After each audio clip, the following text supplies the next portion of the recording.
Wish there was hello, man.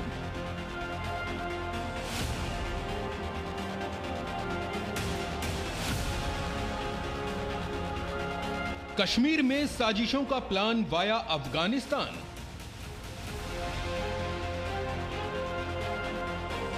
सुनो बाजवा इमरान, करारा जवाब देगा हिंदुस्तान। पाकिस्तान और तालिबान के नापाक गठबंधन पर भारत की पूरी नजर है। भारत को यह मालूम है कि दोनों भविष्य में कश्मीर को लेकर साजिशें रच सकते हैं और यकीन मानिए इसीलिए दुश्मनों को सबक सिखाने के लिए दिल्ली में एक्शन प्लान भी तैयार हो चुका है।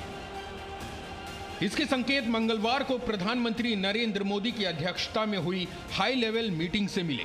पहले तो आपको ये बता दें कि इस बैठक का एजेंडा क्या था और इसमें कौन कौन लोग शामिल हुए।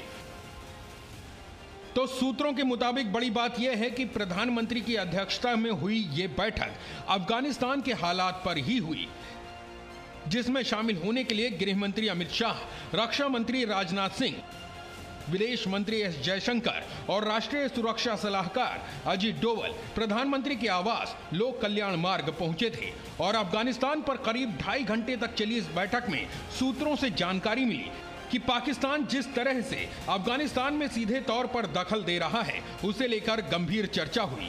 तालिबान की सरकार बनने के बाद जम्मू कश्मीर में आगे चलकर क्या स्थिति बन सकती है, किस तरह का खतरा पैदा हो सकता है, इसको लेकर भी बातचीत हुई। और इसी बैठक में ये भी बात हुई कि तालिबान को लेकर आगे भारत सरकार का रुख क्या हो।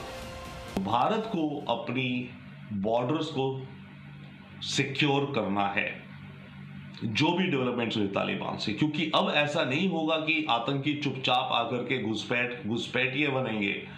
अब तो ये माहौल हो जाएगा कि तालिबान या अफगानिस्तान के जो सिरफरे हैं जिनको अब अगला जिहाद चाहिए और उनके पास इतने आधुनिक वेपन्स आ गए जो अमेरिका छोड़ गई थी, वो तो बख्तरबंद टैंकों में आकर के भारतीय सोल्जर्स की चौकियों पर अटैक करेंगे। ये तो वॉर टाइप सिचुएशन करेंगे, आप देखिएगा आने वाले महीनों में।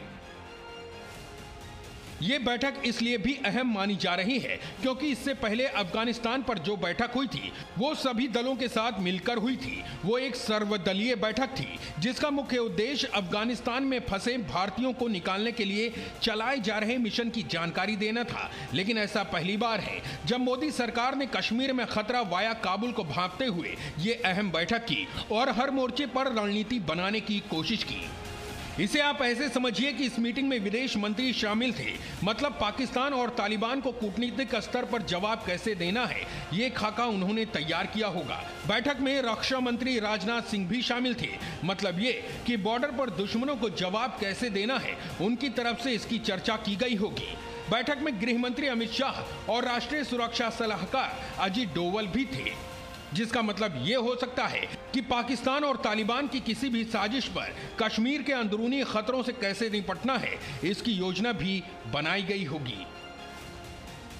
हालांकि मीटिंग के अंदर की ये बातें सूत्रों के मुताबिक है, जिसमें हो सकता है कई और बड़ी जानकारी आगे निकलकर सामने आए। लेकिन जहां तक बात सेना की है तो सीडीएस जनरल बिपिन रावत ने कुछ दिन पहले ही पाकिस्तान और तालिबान को लेकर अपने मजबूत इरादे जता दिए हैं। Make sure that any activity which is likely to flow out of Afghanistan and then find its way into India will be dealt with in the manner in which we are dealing with terrorism in our country. यानी पाकिस्तान को एक बात ठीक से समझ लेनी चाहिए कि भले ही बाजवा कश्मीर का राग क्यों न छेड़े, भले ही पाकिस्तान को ये क्यों न लगे कि तालिबान उसका साथ कश्मीर में देगा, भले ही तालिबान ये क्यों न कहे कि वो कश्मीर के मुसलमानों की आवाज बनेगा, लेकिन दोनों ये बात अच्छे से जान लें कि कश्मीर में अगर कोई साजिश रची तो अंजाम भयानक होगा। Ravindra Kumar, Zee media, Delhi. Presenting B News app, available on Google Play and App Store. Download it now.